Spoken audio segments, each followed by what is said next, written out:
ये स्टूडेंट्स, कल हमने बात की थी कि किस प्रकार से फैराडे के लॉ का हम उपयोग करेंगे और प्रेरित धारा की दिशा हम बताएंगे।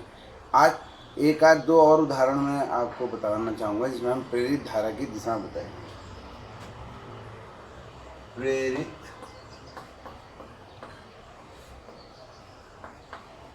धारा की दिशा।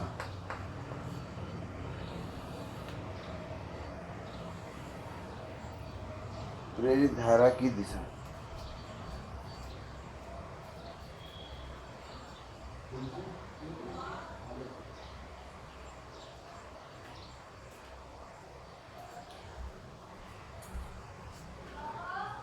देखिए, मान लिया कि चुंबकीय क्षेत्र यहाँ पर लंबवत कागज के तल के अंदर को है, भीतर को।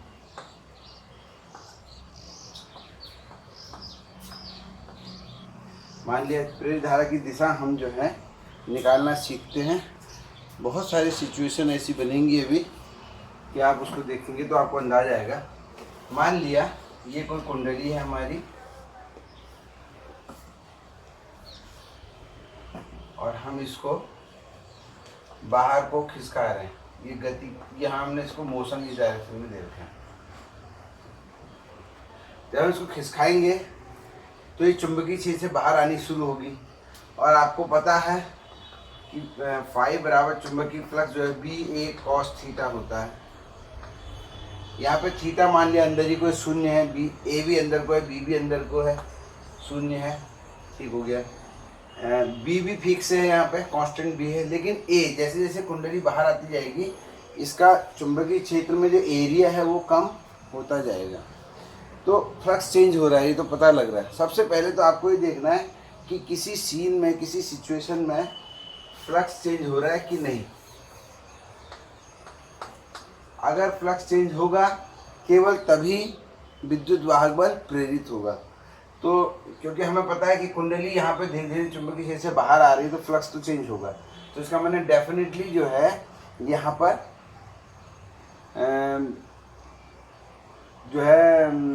डेफिनेटली इसमें प्रेरित विद्युत वाहक बल उत्पन्न होगा और इसमें धारा बहेगी। तो प्रेरित धारा की दिशा के लिए एक बच्चों राइट हैंड रूल भी है। राइट हैंड रूल क्या है कि आप अपने राइट हैंड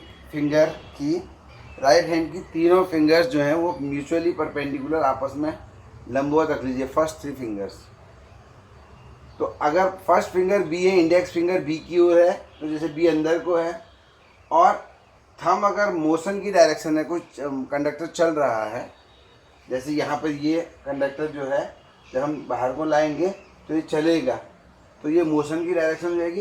तो ये जो मिडिल फिंगर है, मिडिल फिंगर ये आपको इंड्यूस्ड करंट की डायरेक्शन बताएगी, प्रेरित धारा की दिशा। लेकिन इसको अप्लाई करते समय क्या सावधानी आपको रखनी है कि first finger right hand law, first of all ऐसा ना हो कि आप लेफ्ट हैंड से ट्राई कर रहे हैं तो गलत आंसर आएगा। राइट हैंड लॉ प्रेरित धारा के लिए दाहिने हाथ का नियम, प्रेरित धारा की दिशा दाहिने हाथ के नियम द्वारा निकाली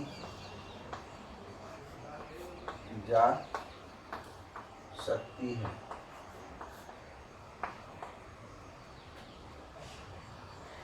फर्स्ट फिंगर आपने देखा होगा, हमने जब से चुंबकीय क्षेत्र स्टार्ट किया है तब से फर्स्ट फिंगर अगर हमने लेफ्ट हैंड लॉ हो चाहे right hand law, index finger हमेशा बी की ओर को रही है, चुंबकीय क्षेत्र की ओर को। और यहाँ पर थोड़ा सा चेंज है, जब हम लेफ्ट लॉ लगाते थे तो ये तो होती थी बी की ओर, ये होती थी आवेशित कण की गति की दिशा, और ये होती थी बल की दिशा। बल के लिए लेफ्ट हैंड लगाते हैं, चुंबकीय क्षेत्र की दिशा पता करने के लिए राइट हैंड, और प्रेरित धारा की दिशा बताने के लिए भी राइट हैंड। तो आप जो है चुंबक फर्स्ट फिंगर चुंबकीय क्षेत्र की ओर, थंब मोशन की ओर, तो ये आपके करंट की ओर आएगा। देखिए ये वाली जो मिडिल फिंगर है लेकिन क्योंकि जब हम इसको बाहर को लाएंगे तो अगर इसमें देखें प्रेरित धारा की दिशा तो इधर को होगी, और इसमें देखें तो इसमें भी इधर को होगी। तो दोनों में एक डायरेक्शन तो हो नहीं सकती, क्योंकि अगर इसमें जाएगी तो इसमें इधर को होनी चाहिए। ठीक है, कभी आपको कन्फ्यूजन होगा। मान लिया ये कंडक्टर, ये 4 टुकड़े लगे हैं, वैसे तो ये कॉइल है लेकिन ये 4 इसकी भुजाएं हैं। जब हम बाहर को लाएंगे तो चारों बाहर आएंगी। तो सबसे पहले आपको ये देखना कि कौन सी भुजा चुंबकीय क्षेत्र को काटते हुए आ रही है। अच्छा देखिए, ये वाली भुजा तो बाहर आ चुकी है चुंबकीय क्षेत्र से, क्योंकि जब तक ये वाली भुजा अभी चुंबकीय क्षेत्र के अंदर है तब तक तो पूरी कॉइल चुंबकीय क्षेत्र के अंदर ही होगी, तब तक तो कुछ होगा नहीं, क्योंकि फ्लक्स चेंज ही नहीं होगा। जैसे ये वाली भुजा बाहर आएगी तो ये तो बाहर आ गई।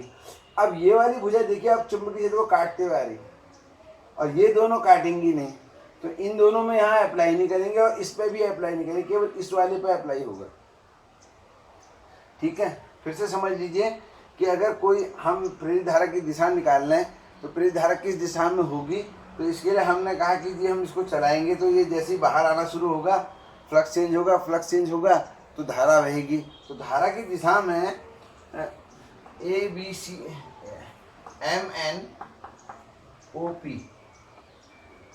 ये बहुत ही इंपॉर्टेंट टॉपिक है। इस पर बहुत क्वेश्चन बनते हैं, कॉम्पिटिशन्स में भी बनते हैं, इसमें भी बनते हैं, आपके बोर्ड में भी बनते हैं। तो जब ये बाहर आना शुरू होगा तो साइड MP और NO ये चुंबकीय क्षेत्र को नहीं काटेंगी, क्योंकि चुंबकीय क्षेत्र अंदर को और ये ऐसे आ रही है नीचे को। लेकिन आप देखिए MN जो है ये चुंबकीय क्षेत्र ऐसे है तो MN काटते हुए आएगा और PO भी काटते हुए जाएगा। लेकिन PO तो बाहर आ चुका है चुंबकीय क्षेत्र से, तो आप केवल MN में चेक करेंगे। तो MN की दिशा है नीचे को, राइट हैंड लॉ है, तो इसका माने धारा की दिशा इस प्रकार से बहेगी। इसका माने इस लूप में धारा ऐसे बहेगी, और ऐसे बहने का माने क्लॉकवाइज, इसका माने ये साउथ बन रहा है।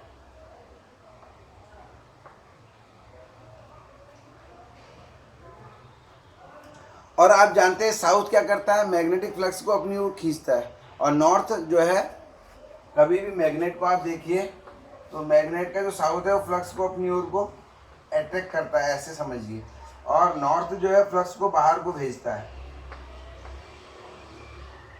तो इसका माने इस वाली फेस से फ्लक्स जो है वो साउथ बन के जो कॉइल है वो फ्लक्स को अट्रैक्ट करेगी। अच्छा अब आप देखिए, जब आप इस कुंडली को अब दूसरे ढंग से देखिए, जब आप इस कुंडली को बाहर निकालेंगे तो फ्लक्स क्या होगा, कम होगा, और कुंडली क्या चाहती है कि फ्लक्स में चेंज नहीं चाहती है, इसी कारण तो प्रेरित धारा बहाती है। तो जैसे ही ये बाहर आएगा तो कुंडली खुद साउथ बन जाएगी, और साउथ कैसे बनती है कुंडली, जब उसमें धारा क्लॉकवाइज बहे, तो खुद साउथ बन के ये फ्लक्स को अट्रैक्ट करेगी।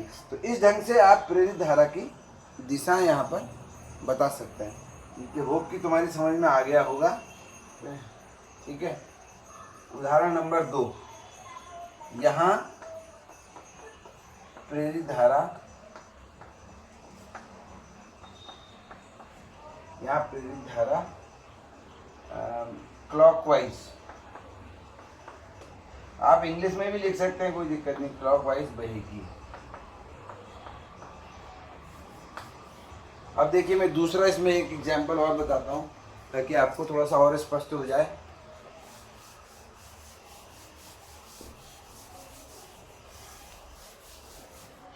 इन सबको नोट करना है फेयर कॉपी में। उदाहरण नंबर 2,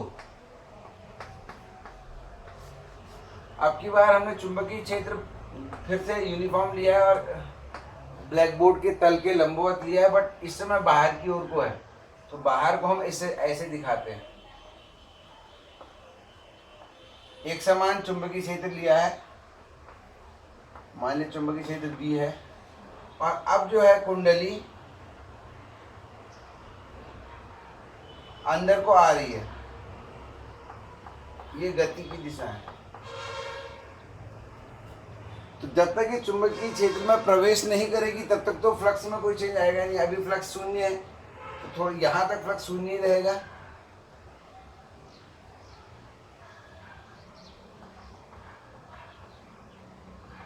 जैसे ये यहाँ से नीचे आएगी ऐसे,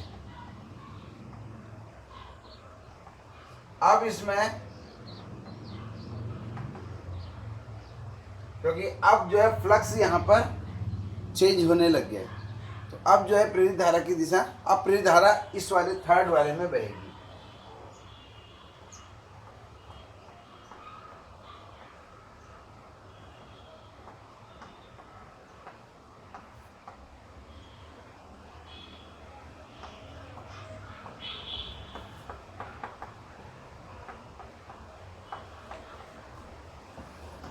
इस वाले में, तीसरे वाले में प्रेरित धारा बहेगी। कैसे बहेगी अब देखिए, फिर से राइट हैंड रूल लगाते हैं। अब की बार चुंबकीय क्षेत्र बाहर को है। अच्छा, अब यहाँ पर क्योंकि जब चौकोर कुंडली थी तो 4 भाग थे, तो हमें पता था कौन चुंबकीय क्षेत्र को काट रहा है। ये तो गोल है, तो इस गोल में इस कुंडली को आप 2 भागों में बनाओ, मान लें ये ऊपर का भाग, ये नीचे का भाग, 2 हाफ में बांध लें। तो क्योंकि ऊपर वाला भाग तो अभी हवा में ही है, नीचे वाला भाग जो है वो चुंबकीय क्षेत्र को काटते हुए आ रहा है। निचला वाला हाफ, ये वाला हाफ काट रहा है क्योंकि ये तो अभी चुंबकीय क्षेत्र से बाहर है। पहली बात तो जब कुंडली चुंबकीय क्षेत्र में प्रवेश करेगी तो फ्लक्स कुंडली से बढ़ता हुआ होगा, भले ही वो थोड़ी देर के लिए होगा, क्योंकि जब कुंडली पूरी तरह चुंबकीय क्षेत्र के अंदर आ जाएगी तो फिर फ्लक्स में परिवर्तन होना बंद हो जाएगा। जब पूरी तरह बाहर थी तो फ्लक्स में परिवर्तन नहीं हो रहा था, पूरी तरह अंदर आ गई तो भी फ्लक्स में परिवर्तन नहीं है। केवल जब चुंबकीय क्षेत्र में प्रवेश करने का समय है, वो ये जो ड्यूरेशन है, केवल इस समय तक जो है आपको क्या मिलेगा, प्रेरित विद्युत वाहक बल मिलेगा और प्रेरित विद्युत धारा बहेगी। अब देखिए, मैंने कहा कि राइट हैंड रूल से चुंबकीय क्षेत्र है सामने को, और कंडक्टर ये वाला हिस्सा जो है इसका, यहाँ से लेकर यहाँ तक का, ये देखिए ये चुंबकीय क्षेत्र को काटते हुए आ रहा है नीचे को। तो इसी वाले हिस्से में हम करंट देखेंगे, ये नीचे को जाता है, इसमें करंट की डायरेक्शन ऐसे रहेगी राइट हैंड रूल से। बी है सामने को, मोशन है नीचे को, तो इस वाले हिस्से में करंट की डायरेक्शन इधर को रहेगी, यानी कि ये डायरेक्शन ऑफ करंट।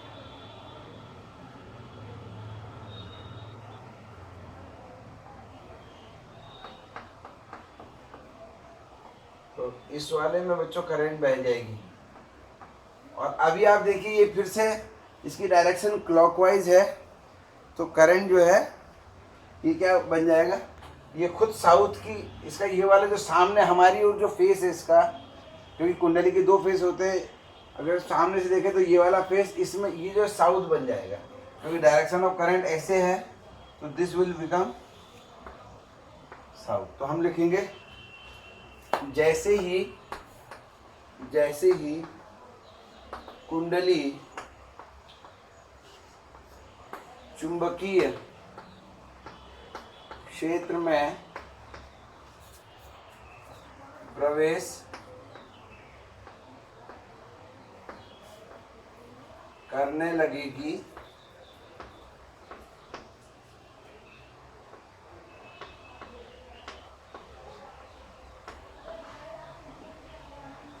जैसे ही कुंडली चुंबकीय क्षेत्र में प्रवेश करने लगेगी, प्रेरित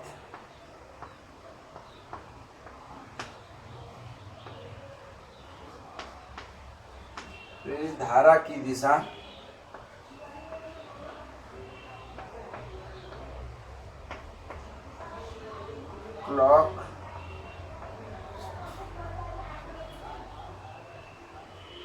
क्लॉकवाइज हो होगी।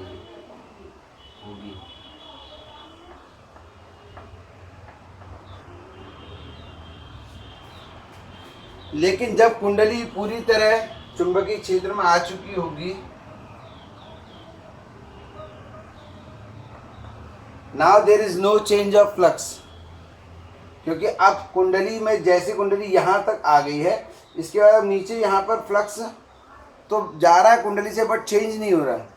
फिर जैसे यहाँ से निकलेगी फिर धारा बहेगी। तो अगर हमसे कोई कहे कि इसकी धारा का ग्राफ बनाइए, तो हम इस ग्राफ को भी खींच सकते हैं। तो मुझे लग रहा है कि आपकी समझ में ये टॉपिक आया होगा कि किस प्रकार से हम जो है चुंबकीय धारा की दिशा निकालेंगे। हम इसमें ग्राफ भी खींच सकते हैं। ग्राफ में अभी आपको बताऊंगा, अभी फिलहाल दिशा हम समझ रहे हैं। अब देखिए तीसरा उदाहरण,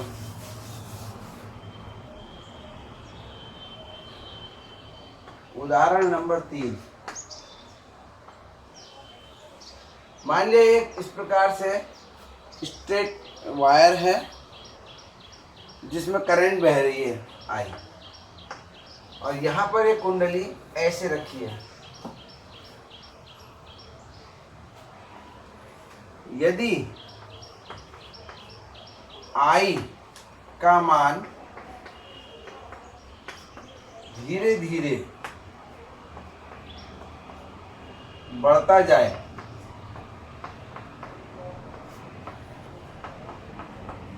तब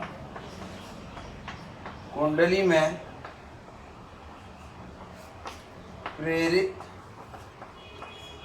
धारा की दिशा,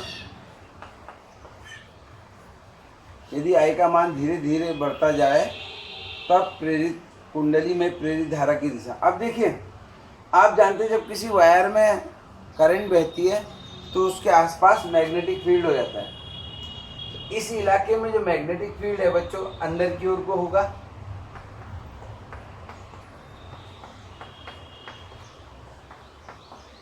और राइट हैंड से इधर को अंदर को होगा और इधर को बाहर को होगा।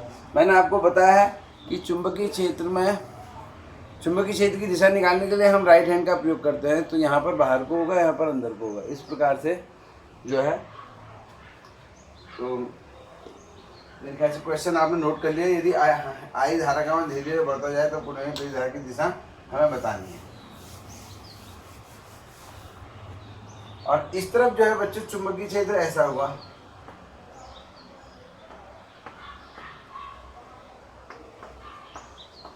अच्छा, दूसरी बात आपको याद होगा, स्ट्रेट वायर के कारण जो मैग्नेटिक फील्ड है उसका फॉर्मूला है μ0I/2πr, यानी कि यहाँ से r दूरी पर। और आप देखिए जैसे जैसे r बढ़ता जाएगा b कम होता जाएगा। इसका माने तार के समीप चुंबकीय क्षेत्र ज़्यादा होगा।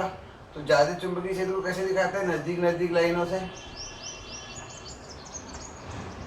और दूर जाएंगे तो चुंबकीय क्षेत्र हल्का होता जाएगा। देखिए आप, मैंने कोशिश की कि आपको इसके माध्यम से मैं दिखा पाऊँ। इसी प्रकार से इस साइड तार के समीप चुंबकीय क्षेत्र ज़्यादा होगा, जैसे जैसे आप दूर जाएंगे चुंबकीय क्षेत्र हल्का होता जाएगा। फिलहाल अगर धारा में कोई परिवर्तन ना हो तो चुंबकीय क्षेत्र में भी कोई परिवर्तन दोनों साइड नहीं होगा। ये चुंबकीय, आपको याद होगा कि चुंबकीय क्षेत्र इस प्रकार से गोल गोल इसमें लूप बनते हैं। ठीक है, तो मैंने केवल इस साइड वाले प्लेन में और इस साइड वाले प्लेन में इसको दिखाया। अब देखिए, अगर ये धारा बढ़ रही है, अगर ये धारा आई अगर बढ़ रही है तो फ्लक्स भी बढ़ेगा दोनों साइड, दोनों साइड चुंबकीय क्षेत्र भी बढ़ेगा। और अगर दोनों साइड चुंबकीय क्षेत्र बढ़ेगा बच्चों, देन क्या होगा? इस कुंडली से गुजरने वाले फ्लक्स में परिवर्तन होगा, और कुंडली से गुजरने वाले फ्लक्स में अगर परिवर्तन होगा तो इसमें प्रेरित धारा की दिशा, प्रेरित धारा इसमें बहेगी। सबसे पहली बात है, आपको किसी भी क्वेश्चन में पता लगाना होगा प्रेरित धारा बहेगी कि नहीं। तो आपको ध्यान रखना है कि क्या कुंडली से उस दिए हुए सीन में क्या कोई फ्लक्स चेंज हो रहा है। अगर फ्लक्स चेंज नहीं होगा तो धारा नहीं बहेगी। इसमें फ्लक्स भले ही कुंडली से गुजर रहा है, अगर धारा फिक्स है तो फ्लक्स में चेंज नहीं आएगा। लेकिन अगर धारा बढ़ रही है तो यहाँ पर चुंबकीय क्षेत्र भी बढ़ेगा, और बढ़ेगा तो इससे फ्लक्स में चेंज आएगा। तो अब यहाँ पर जो है किस तरीके से हम प्रेरित धारा की दिशा हम बताएंगे। अच्छा देखिए, इसका एक ये जितने भी हमारे केसेस हैं इन सब में एक और तरीका भी है प्रेरित धारा की दिशा बताने का, जो मैंने खुद अपने ढंग से उसको सोचा है, तो आप उसको भी अप्लाई कर सकते हैं।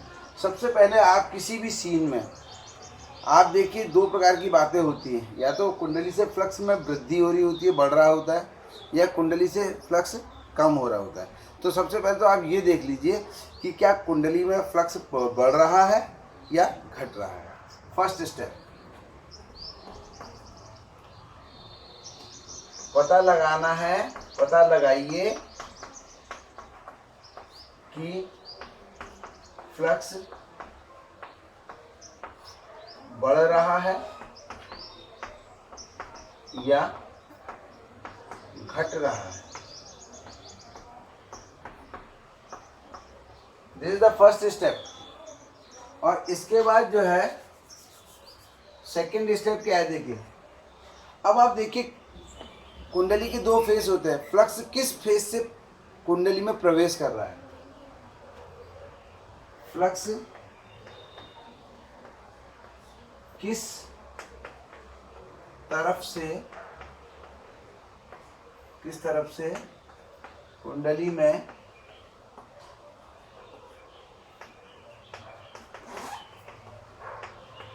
प्रवेश कर रहा है। ये दो चीजें आपको पता लग गई। अब आप देखिए जैसे इस वाले सीन में जो हमारे जो सामने वाला फेस है यहीं से एंटर कर रहा है, क्योंकि चुंबकीय से लंबवत, और क्योंकि धारा बढ़ रही है अब तो फ्लक्स बढ़ रहा है। तो फ्लक्स बढ़ रहा है तो कुंडली फ्लक्स बढ़ना नहीं चाहेगी, क्योंकि ये एक तरीके से कुंडली का जड़त्व भी कह सकते हैं हम। कुंडली अपने से जो बहने वाले फ्लक्स है उसमें परिवर्तन नहीं चाहती है, और परिवर्तन अगर होता है तो उसका विरोध अपनी करंट बहा के कर देती है। इसीलिए हम कहते हैं ना प्रेरित धारा की दिशा इस प्रकार होती है कि जिस कारण होती है उसी का विरोध करती है। तो अब देखिए इस फेज से फ्लक्स प्रवेश कर रहा है इस वाली साइड से और बढ़ रहा है, तो अब ये बढ़ने का विरोध कैसे करेगी, ये खुद नॉर्थ बन जाएगी, क्योंकि नॉर्थ फ्लक्स को बाहर को फेंकता है। ठीक है, तो अगर अब ये नॉर्थ बन जाएगी, यानी कि नॉर्थ कैसे बनेगी, प्रेरित धारा की दिशा एंटी क्लॉकवाइज हो जाएगी। देखिए ये नॉर्थ एन बन रहा है, नहीं बन रहा। ठीक है, समझ में आया। फिर से आप देखिए कि सबसे पहले तो हमने देखा फ्लक्स यहाँ बढ़ रहा है, तो यहाँ पर हम यहाँ फ्लक्स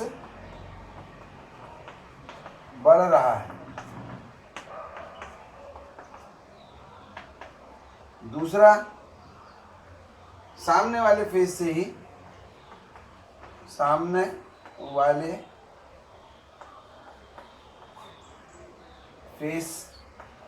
फेज से ही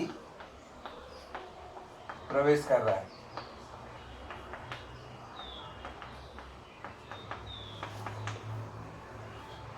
तो बढ़ रहा है तो जिस फेज से फ्लक्स एंटर कर रहा है वो फेज बन जाएगा नॉर्थ। तो अतः यह फेज नॉर्थ बन जाएगा।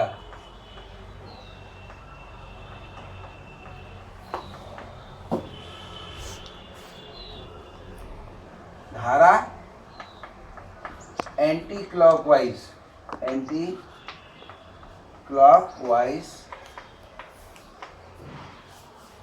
बहेगी।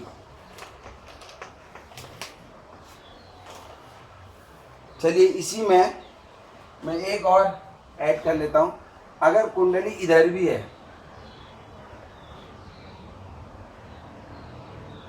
अब देखिए इसमें जो फ्लक्स है बैक साइड से आ रहा है, क्योंकि बाहर को है तो बैक साइड से आ रहा है, और इसमें भी बढ़ेगा क्योंकि धारा बढ़ रही है, इसमें भी बढ़ेगा। तो वो वाली साइड जहां से फ्लक्स एंटर कर रहा है, प्रवेश कर रहा है, वो वाली साइड क्या बन जाएगी, नॉर्थ। तो ये वाली साइड क्या बन जाएगी, साउथ। यानी कि धारा की दिशा क्लॉकवाइज। तो यहाँ क्लॉकवाइज होगी और यहाँ एंटी क्लॉकवाइज। इस टेक्निक को आप और जगह भी इस्तेमाल कर सकते हैं, जो इससे पहले के जो केसेस हैं उसको भी इसमें भी इस्तेमाल कर सकते हैं। मैं आपको शॉर्टकट में बताता हूँ किस प्रकार से उन केसेस में भी आप इसका इस्तेमाल कर सकते हैं। और एक बात मेरी समझ लीजिए कि अगर आपने ये सही ढंग से समझ लिया है तो कोई कारण नहीं कि आप इसका आंसर रॉन्ग देंगे। This is the right answer. देखिए मैंने दिखाया था एक कुंडली इस प्रकार से है और चुंबकीय क्षेत्र में प्रवेश कर रही है और चुंबकीय क्षेत्र इस प्रकार का है। जब ये कुंडली नीचे को आएगी तो फ्लक्स बढ़ेगा, पहली बात। दूसरी बात, फ्लक्स कुंडली में कहाँ से एंटर कर रहा है? सामने वाले फेस के अंदर को है। तो क्योंकि फ्लक्स बढ़ेगा इसलिए धारा की दिशा क्या होगी? फ्लक्स बढ़ रहा है और इसी फेज से बढ़ रहा है, तो इसी फेज में धारा की दिशा नॉर्थ बनाएगी क्योंकि फ्लक्स के बढ़ने का अपोज करेगा। अब आप राइट हैंड लॉ से देखिए, जैसे ही ये इस सिरा प्रवेश करेगा तो ये चुंबकीय बल रेखाओं को काटना शुरू करेगा। तो इसी में आप देखिए बी है सामने को, बी है अंदर को, तो देखिए धारा की दिशा ऐसे आ रही, ठीक है। लेकिन आप ये वाला जो नियम है इसका प्रयोग जो है चलते हुए चालक के लिए कर पा रहे हैं। जैसे अभी हम इससे पहले वाला केस था उसमें कुछ भी नहीं चल रहा था, तो वहाँ पर जो है किस प्रकार से आप धारा की दिशा निकालेंगे, तो आप उस टेक्निक का इस्तेमाल हर जगह कर सकते हैं। तो इस प्रकार से हम जो है बच्चों प्रेरित धारा की दिशा जो है हम बताएंगे। अब जो है हम बात करते हैं फैराडे के लॉ ने, फैराडे ने जो लॉ दिया है उसको हम लॉरेंज बल के आधार पर उसकी पुष्टि कर सकते हैं। चलिए फैराडे के लॉ की, फैराडे के नियम की लॉरेंज या लॉरेंज जो भी कह लो, लॉरेंज या आप लॉरेंज कहते रहे हैं, तो लॉरेंज बल के आधार पर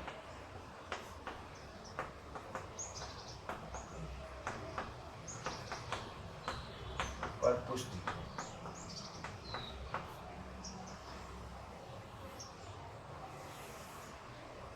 देखिए इसमें हम एक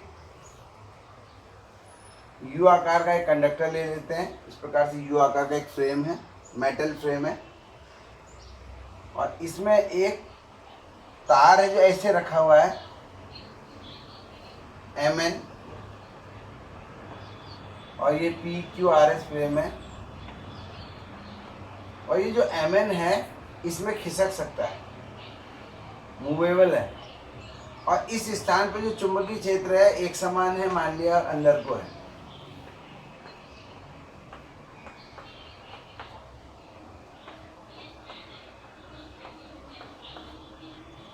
एक समान चुंबकीय क्षेत्र भी है, और जो ये जो फ्रेम है इसकी ये चौड़ाई मान लेते हैं L है,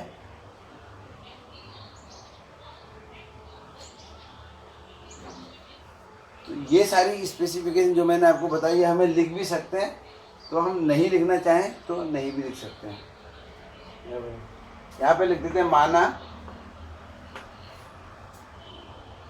फ्रेम, माना धातु फ्रेम, धातु इसलिए क्योंकि इसमें धारा बहेगी, मान लिया धातु फ्रेम PQRS में तार Mn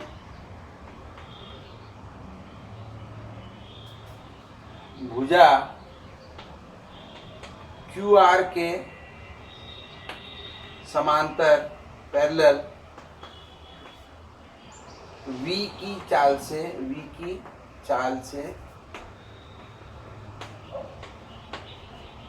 खिसक रहा है।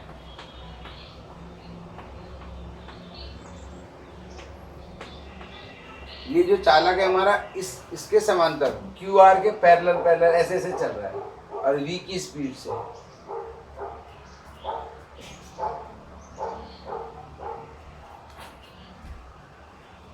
माना चुंबकीय क्षेत्र कागज जो भी है, कागज के तल के लंबवत है तथा एक समान है, एक समान बी है। अब देखिए, आपको इसको देख के ही लग रहा होगा जैसे जैसे ये आगे को खिसकेगा तो इसमें फ्लक्स, ये बंद लूप बन गया ना, MQRN। तो जैसे जैसे खिसकेगा तो इसका क्षेत्रफल बढ़ेगा। तो यहाँ पर जो फ्लक्स चेंज होगा बच्चों, वो चुंबकीय BA cos थीटा है, होता है फ्लक्स।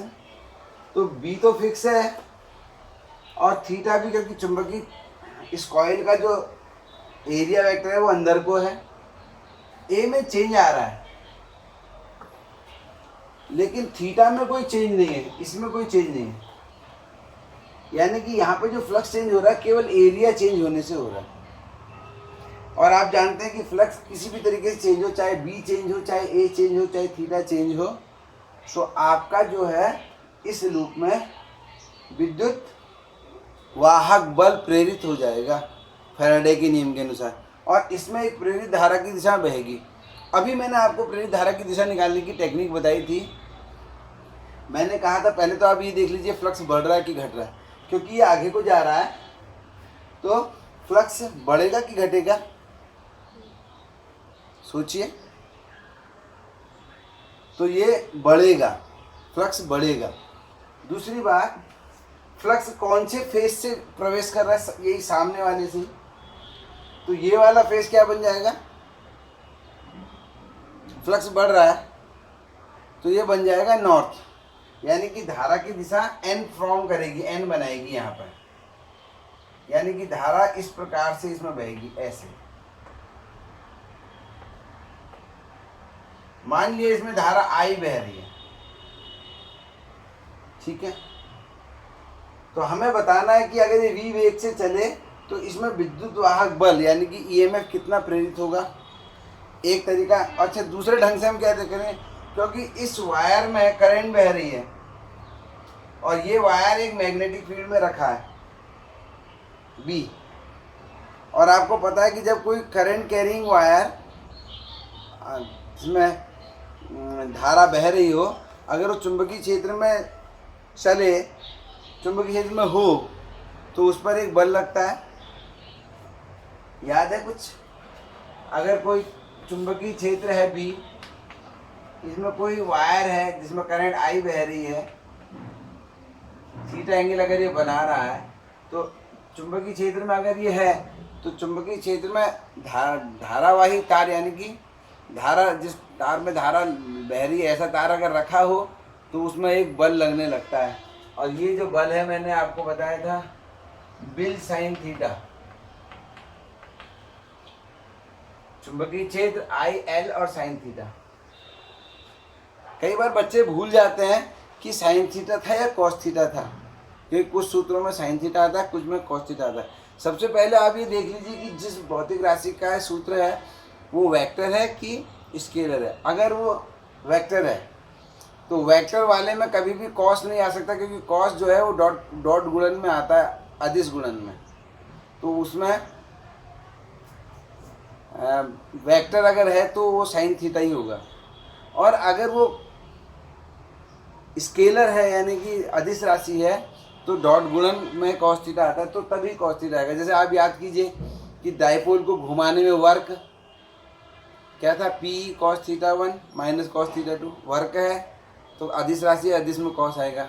और वहीं बलाघूर्ण टाउ बराबर क्या था, PE साइन थीटा, बलाघूर्ण सदिश राशि है तो साइन थीटा आएगा। तो इसी ढंग से आप याद कर सकते हैं। तो BIL साइन थीटा जो है इसका सूत्र है। तो क्योंकि ये कंडक्टर है, I करंट इसमें बह रही है और ये चुंबकीय क्षेत्र B में, तो इस पर एक बल भी लगेगा। और उस बल की दिशा क्या होगी, अच्छा, बल की दिशा के लिए हम लेफ्ट हैंड का प्रयोग करते हैं। B है अंदर को, और यहाँ पे मिडिल फिंगर जो है कंडक्टर की गति की दिशा हो जाती है। तो ये अंदर को धारा की दिशा, इसमें धारा की दिशा लेते हैं क्योंकि IL है ना, तो चुंबकीय यानी कि जैसे ये कंडक्टर हम इधर खींच रहे हैं, लेकिन चुंबकीय क्षेत्र इसमें बल इधर को लगाएगा, F मैग्नेटिक फोर्स। तो अगर आप इसको खींचना चाहते हैं तो you have to do work. और आपको याद होगा कि लेंज का लॉ भी यही कहता है कि जब हम किसी कुंडली में फ्लक्स परिवर्तन करते हैं तो उसी कारण का अपोज करता है, क्योंकि जैसे ही इसमें करंट बहेगी वैसे ही इसमें एक बल इधर को लगना शुरू हो जाएगा, लॉरेंज बल। और अब आपको इस बल के विरुद्ध अगर इतने ही वेग से चलाते रहना तो आपको कम से कम इस बल के बराबर बल लगातार लगाना पड़ेगा। और जब आप बल भी लगा रहे हैं और विस्थापन भी हो रहा है तो आप कार्य कर रहे हैं, और यही कार्य जो है करंट बहा रहा है। ठीक है, तो हम इसको चलिए निकालते हैं। सबसे पहले फैराडे के अनुसार हम निकालते हैं कि फैराडे के अनुसार इसमें कितना विद्युत वाहक बल प्रेरित होगा। सीन आपके समक्ष है। अब प्रथम फैराडे के अनुसार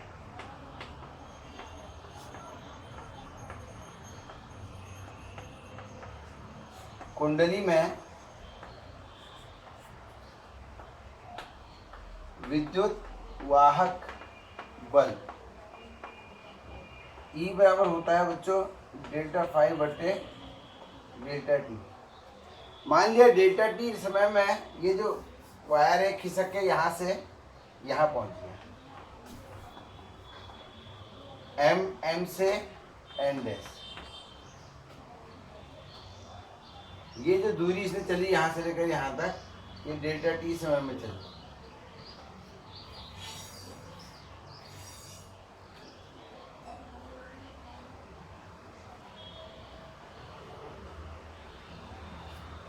तो बच्चों इसमें फ्लक्स का परिवर्तन कितना हो जाएगा?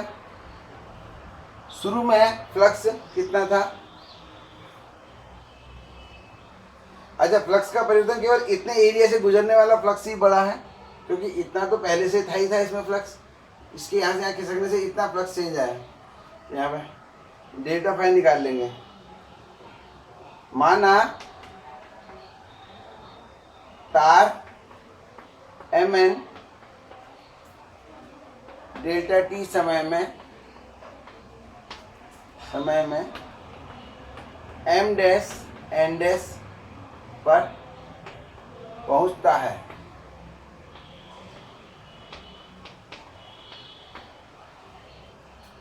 तब चुंबकीय फ्लक्स में, तब डेल्टा टी समय में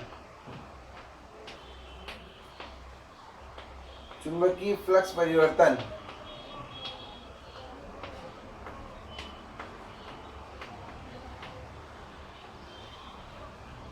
कितना हो जाएगा?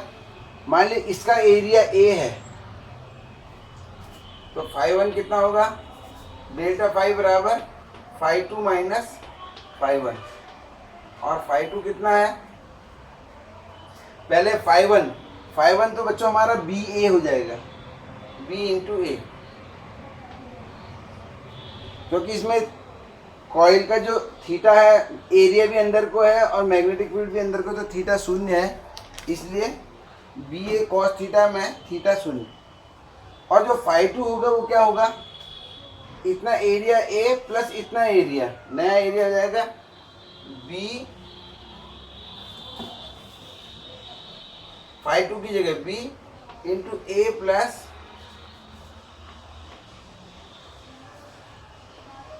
बी इंटू ए प्लस, पहले अलग से निकाल लेते थे, जहां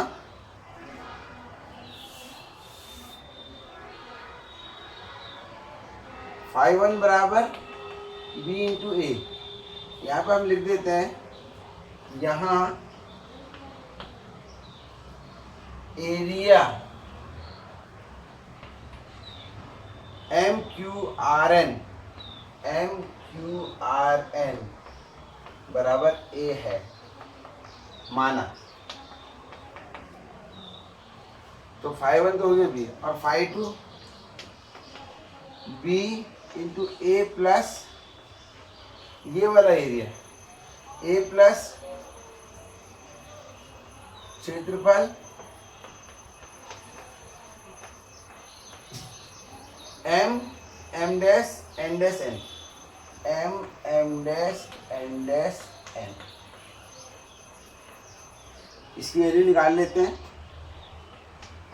बी ए प्लस ये वाला क्षेत्रफल कितना हो जाएगा, देखिए ये तो है एल, यानी कि यहाँ से यहाँ तक है एल, और डेल्टा टी समय में वी के वेग से कितनी दूरी चलेगा, वी डेल्टा टी, दूरी बराबर 4 गुना समय, तो वी डेल्टा टी और हो जाएगा। तो L into we delta T, ये आपका φ2 आ गया। अब यहाँ पर रख देते हैं, इसको समीकरण 1 कह देते हैं। 1 में रखने पर समीकरण 1 में रखने पर डेल्टा फाई बराबर बच्चों, तब इसमें से ये घटाऊंगा तो बी ए तो कट जाएगा, क्या जाएगा, B L V delta T. Change in flux, तो विद्युत वाहक बल फैराडे के अनुसार ई बराबर डेल्टा फाई बटे डेल्टा टी होता है।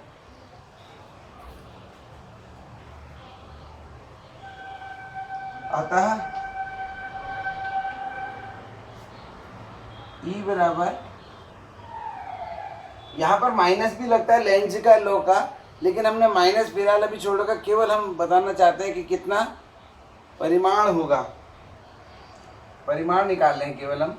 तो B L V delta T, इसको इस तरफ लिख देता हूँ, B L V delta T upon delta T, delta T से डेल्टा टी कट गया। तो इसका मान है अगर मैं इस वायर को v की स्पीड से चले जाऊँ तो फैराडे के अनुसार जो विद्युत वाहक बल इसमें उत्पन्न हो रहा है वो बी वी एल, इसको आप याद रख सकते हैं। आप इसको ऐसे भी याद रख सकते हैं कि अगर कोई एल लेंथ का चालक मैग्नेटिक फील्ड में चल रहा है, मैग्नेटिक फील्ड को काटते हुए, आप देखिए इसको, ये जब चलेगा तो मैग्नेटिक फील्ड को काटते हुए चलेगा। अगर v वेग से लंबवत मैग्नेटिक फील्ड को, मान लिया मैग्नेटिक फील्ड ऊपर को है, तो कोई l लंबाई का चालक अगर ऐसे चले काटते हुए, तो उसके दोनों सिरों पर विद्युत वाहक बल BVL उत्पन्न हो जाता है। हालांकि यहाँ पर हम इस पूरे कॉइल में कह रहे हैं, लेकिन इस पूरे कॉइल में जो विद्युत वाहक बल उत्पन्न हो रहा है हो तो इसी वायर के कारण रहा है, क्योंकि यही वायर तो खिसक रहा है, इसलिए इसी वायर को हम रिस्पॉन्सिबल मानेंगे। हम ये मानेंगे कोई L लंबाई का चालक अगर V के वेग से चुंबकीय क्षेत्र को काटते हुए चले तो उसमें इतना विद्युत वाहक बल उत्पन्न होगा। अब ये है हमने ये जो निकाला, ये अभी हमने फैराडे के अनुसार निकाला। अब चलिए अब लॉरेंज बल के आधार पर इसको निकालते हैं।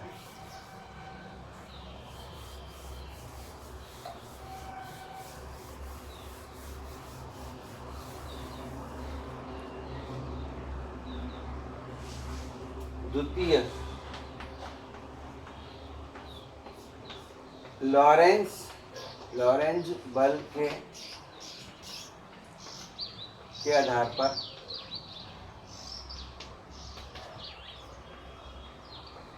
यदि प्रेरित धारा I है, तब चालक तार पर लगने वाला चुंबकीय बल F बराबर VIL,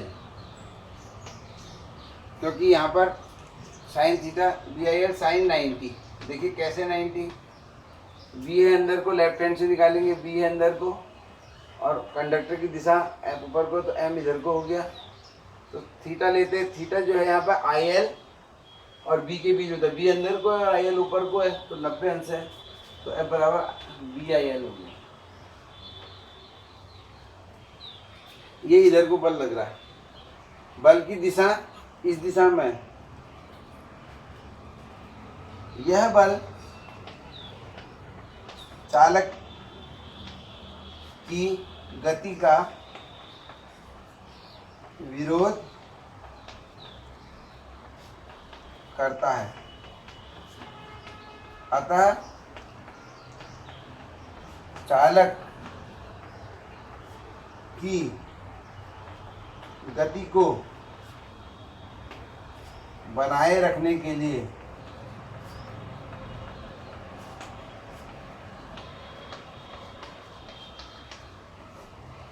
इतना ही बल हमको इस दिशा में लगाना पड़ेगा। ठीक, इतना ही बल F। अतः चालक की गति को बनाए रखने के लिए ठीक इतना ही बल हमें लगाना पड़ेगा।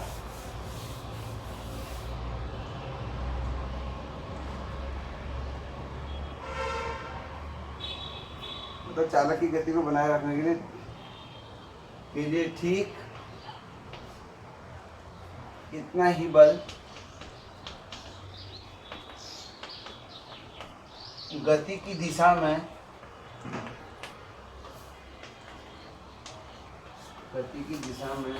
लगाना पड़ेगा। गति की दिशा में लगाना पड़ेगा।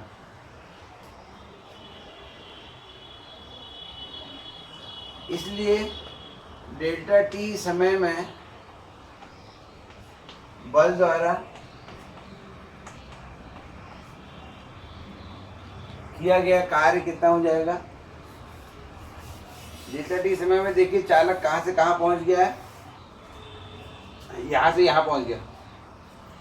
डेल्टा टी में बल द्वारा किया गया कार्य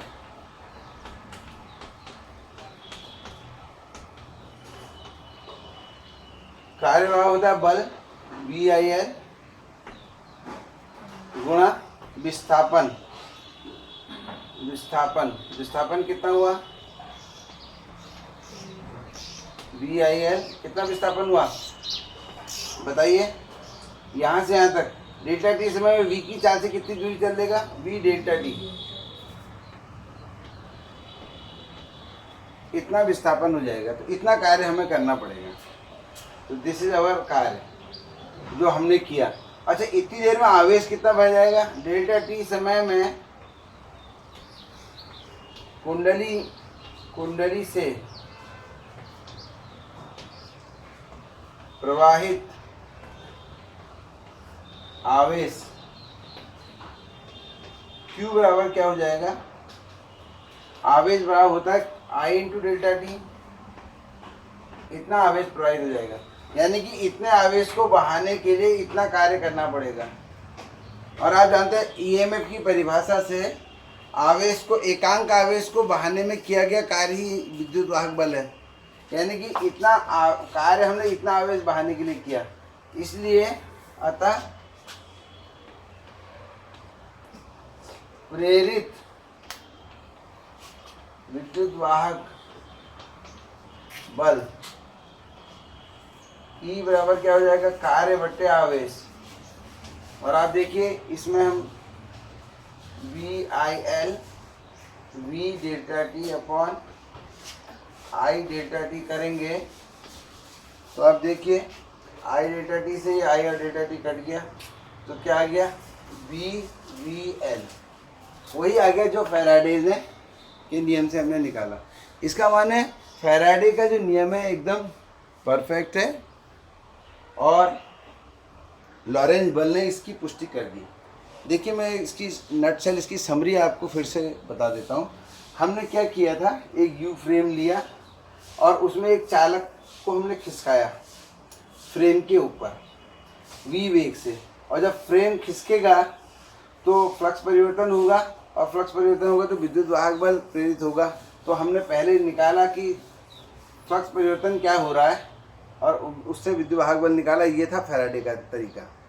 दूसरा तरीका हमने कहा क्योंकि फ्लक्स परिवर्तन हो रहा है इसलिए प्रेरित धारा बह रही है, और प्रेरित धारा अगर इस चालक से बहेगी तो इस चालक को खिसकाने में वर्क करना पड़ेगा, क्योंकि जब भी कोई चालक किसी चुंबकीय क्षेत्र में रखा होता है और उसमें धारा बह रही होती है तो उसमें एक चुंबकीय बल लगता है। तो हमने देखा चुंबकीय बल इधर को लग रहा है, तो इस चुंबकीय, इसका माना अगर वी वेग से इसको हम चलाते रहें तो हमें कम से कम इतना बल इसको इधर देना पड़ेगा, नहीं तो ये रुक जाएगा। तो हमने इसको इधर को बल लगाया और अब हमने देखा कि बल लगाने से हमने कितना कार्य किया और कार्य कितना हुआ, और इस दौरान क्योंकि करंट तो वही रही है तो आवेश कितना प्रवाहित हो गया, और आवेश इतना प्रवाहित हुआ और कार्य इतना हुआ, तो कार्य प्रति एकांक आवेश को भी विद्युत वाहक बल कहते हैं। तो ये दोनों बिल्कुल एकदम क्लोज रिजेम्बलेंस आ रही है, इनकी साफ साफ मिल रहे हैं। इसका माने यह है कि फैराडे के नियम की पुष्टि जो है लॉरेंज के चुंबकीय बल के द्वारा भी की गई। ये तो इसका हमने एक रिजल्ट इसका देखा। ये वास्तव में हम पुष्टि नहीं कर रहे हैं, बल्कि हम अलग अलग तरीके से विद्युत वाहक बल कैसे निकलता है, फ्लक्स परिवर्तन से भी निकाला हमने और कार्य बट्टे आवेश वाले तरीके से भी निकाला, जो कि विद्युत वाहक बल की मूल परिभाषा है, उस ढंग से भी हमने निकाला। तो इन दोनों की जो है आपस में मिलना, ये जो है हमारे लिए हमारा लिए एक अनुभव है। और इसको एक चीज़ और भी देखिए। अब आप देखिए कि ये विद्युत वाहक बल किसके कारण प्रेरित हुआ, इस कुंडली के, इस वायर के कारण। इसकी लंबाई है एल, हालांकि तुम कहोगे लंबाई तो यहाँ भी है, लेकिन हम उपयोग इतने का हिस्सा कर रहे हैं।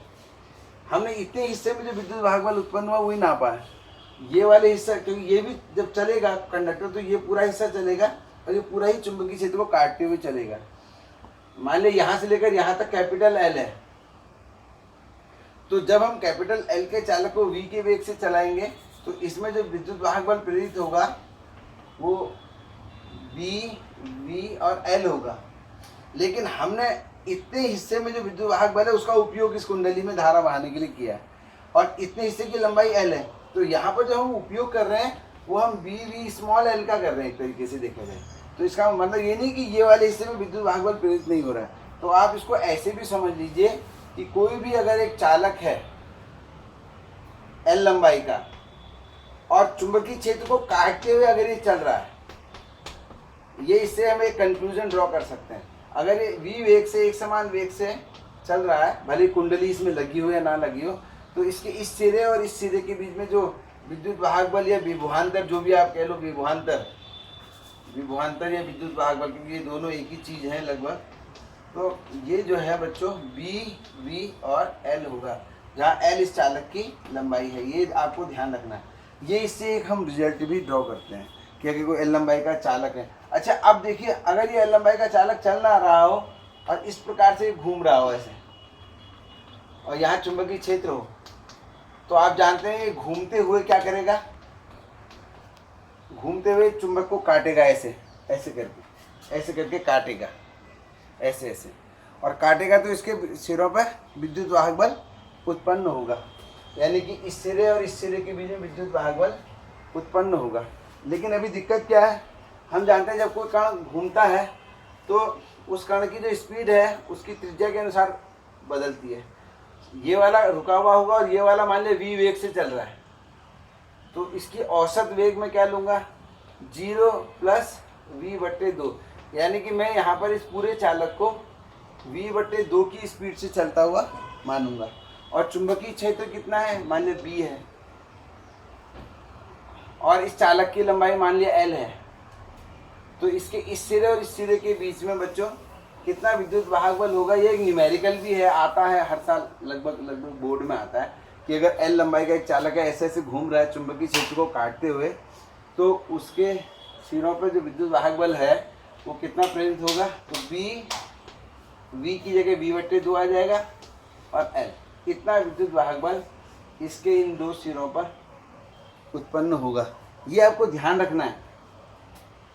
अगर मान लिया ये चालक यहाँ से यहाँ तक ना होकर यहाँ से यहाँ तक है, और अभी ये घूम इसके अबाउट ही रहा है ऐसे करके, और इस सिरे और सिरे के मध्य निकालना है, तो ये ऐसे समझ लीजिए जैसे दो डंडियाँ हैं, तो दोनों डंडियाँ क्योंकि समांतर में जुड़ी हैं, तो इतना ही विद्युत वाहक बल इसके मध्य और इतना ही विद्युत वाहक बल इसके मध्य, तो इस प्रकार से विद्युत वाहक बल में कोई चेंज नहीं आएगा। अगर ऐसे साइकिल एक तिलियाँ हैं ऐसी बहुत सारी, सबकी लंबाई एल है, तो इसका जो ये वाला सिरा है और ये वाला सिरा है किनारे वाला, मान लीजिए ये तार से, ये मेटल से जुड़ा है, जैसे साइकिल के टायर में होता है, ये एक्सिल है, ये रिम है, और इसके बीच में तिलियाँ लगी और ये घूम रहा है, तो हर तीली के सिरों पर इतना ही विद्युत वाहक बल उत्पन्न होगा। लेकिन ये सारी तीलियाँ आपस में समांतर में जुड़ी है। देखिए सबका एक सिरा यहाँ पर और सबका दूसरा सिरा यहाँ पर, तो भी विद्युत वाहक बल रिम और एक्सेल के बीच में इतना ही उत्पन्न होगा। तो मुझे लगता है कि आपकी समझ में ये आया होगा, और इसको थोड़ा सा आपको देखना पड़ेगा 2-1 बार, क्योंकि इसमें बहुत छोटे छोटे कॉन्सेप्ट हम जो है समझ रहे हैं। और अगर आप इसको ध्यान से देख के 2-3 बार देख के आप इसको अपने दिमाग में बैठा पाए तो it is very good for you. तो हम मिलते हैं अगले वीडियो में आपसे।